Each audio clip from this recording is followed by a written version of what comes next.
like, cause I remember you had bought them uniforms, Yeah. and I came in there and that video was viral with the shiny helmets and Yeah. stuff. Mm-hmm. And then that season, I think y'all wore the uniforms on twice, Yeah. and y'all lost both times, right? Yeah. It's life is funny like that, ain't it? Yep. And then what happens from there? Took off. Yeah. Took off. So, yeah, talk to me about that. Did you throw the uniforms away? Did you hide them? Nah. Like, So you know, and what happened to catapult the team to that next? So I think you know the unique thing about it, you know, as a group of kids, they was in the championship game. Every year since he's played football, you've been in the championship game, either from youth to high school. So they've never not been in the championship game. Right, the bar was just so high. The bar was just so high. Right. And so, you know, from 8 years old, they went to the Super Bowl. They won it. No, he lost it. 9 years old, they won the Super Bowl. You say he lost it? Yeah, when I was 8. Yeah. What you mean he lost? What happened? No, we lost the game. Oh, I thought you said he lost the game. So, but they was battling, you know, and it was weird because they was battling against each other. He could have won it. Yeah. Jeremiah Smith tackled him like at the 1 yard line. Yeah, somebody. Yeah. Like the one last play of the game. They won. Really? Yeah, and then the next year, on 9 year, y'all played in the Super Bowl again. And that's when you tackled JJ like at the 3 or something to win the game. You know what I mean? So after that, then they just all start coming to play together because all of them trained together. So at that point, explain to the people, JJ was playing for who? JJ was at Scott Lake. Right. And he was at Miami Gardens. He was at Miami Gardens. Right. And so then, how did it all come together that they all started ending up being on the same team? Yeah, so at 8 years old, it was, you know, they was all kind of separated. Right. And they played in the championship game. And the next year, we got came to the Ravens. Davion Gause Bullet came over. Right. Anthony Matson, who's at linebacker, and a bunch of other Luke Moisey, who's at lineman at Central. Right. They came over, and they went to the Super Bowl and they won it. They wound up playing Scott Lake again, who had Jeremiah Smith. At the time was the most dynamic kid. Right. You know what I mean? And we beat them. The next year, they went back to the Super Bowl at 10 years old, and they played against the Miami Gardens Chiefs, which had Chance Robinson, LaWayne McCoy was on that team. And they beat them. Y'all lost that Super Bowl the last play. Cedrick Bailey, who was their quarterback at the time, fumbled the ball at the 1 yard line. Remember that game? Yeah. That's the game we lost with the uniform. Right.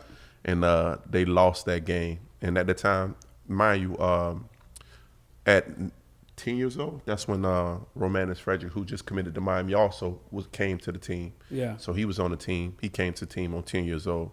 The next year at 11 years old, Jeremiah Smith came over to the team. Yeah. And once he came to the team, it just kind of, they took off. They won it. And that's when all this national championship stuff started. And so at 11 years old, they wound up beating the Chiefs twice. And it started, you know, it just really took off from there. Right. So when Jeremiah came over, he was a cornerback or a wide receiver? He played running back, and we moved him to receiver. Yeah, moved him to receiver. Yep. So 11U, that's the game that went viral with the stare down between you and Jeremy. Yeah, looking at each other before the game, but and the ref with that. I got it.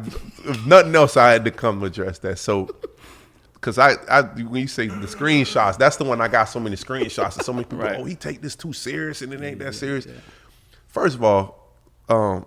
Coach Germ, the other head coach of the team, we've been knowing each other for years. His wife is one of my really good friends. Right. We are friends. Right. But it was one of those situations that at that point, even though they had won the championship game, they had never beat this team. So they had never beat the Chiefs at this point. Right. And you know what I mean? So it was one of those things that I was just trying to, it wasn't serious. We know it since, but it was more just I had to put confidence in my kids. You know what I mean? Because it never went their way against that team. They lost the regular season the year before. The team had kicked the field. We missed the field goal to win the game. Then in the Super Bowl, we fumbled the ball on the 1 yard line. And now this is, you know, when we felt like we had the better team. That's the backstory.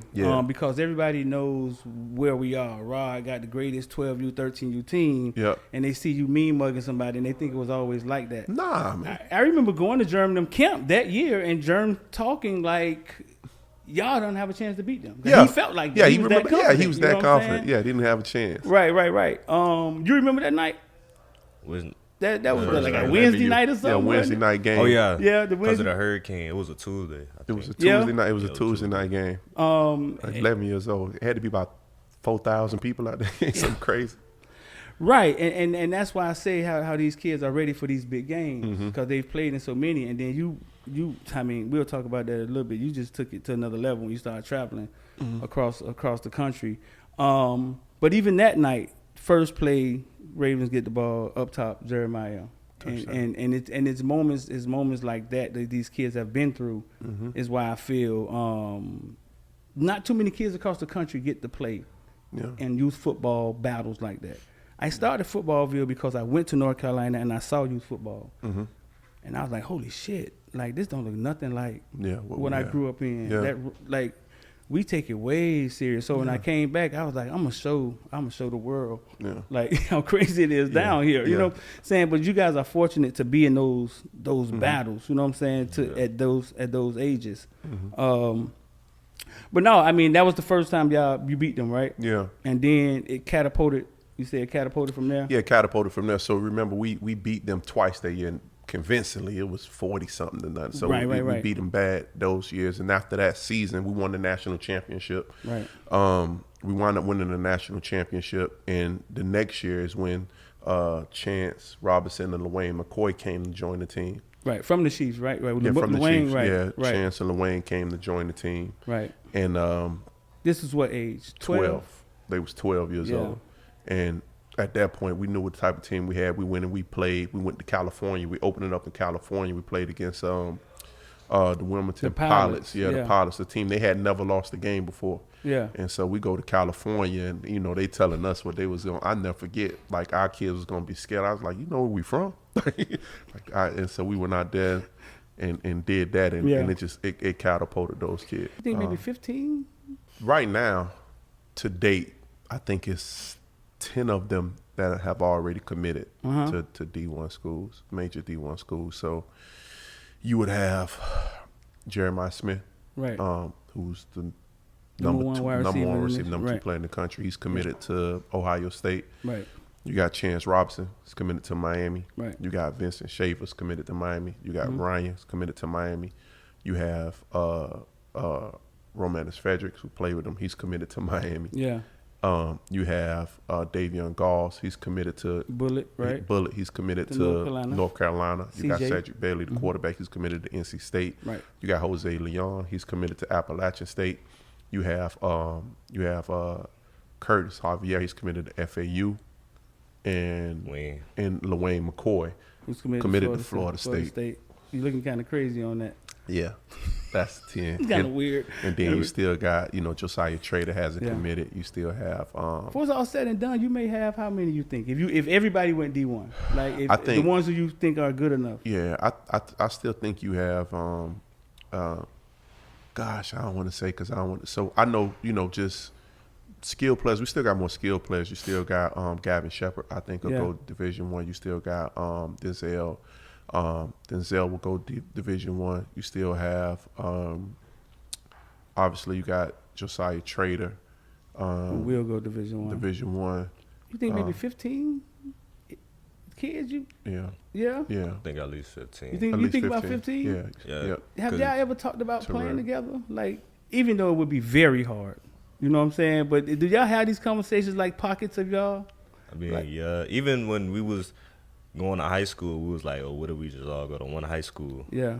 They tried to talk me into doing it. They tried to talk. The parents. Well, you had to be the coach. They wanted me to coach it. Yeah, they wanted me to go to high school and follow it. And I said no, I didn't want to do it. But I just saw that LeBron James little special, and I was like, damn, I should have did that. What happened? It just they had a little movie with LeBron, and they followed him, and they was the national champions and doing all that. And they all went to high school together. Yeah, and they did it. Yeah, and we would have done it. We'd have won the national championship in high school. We'd have done it. Yeah.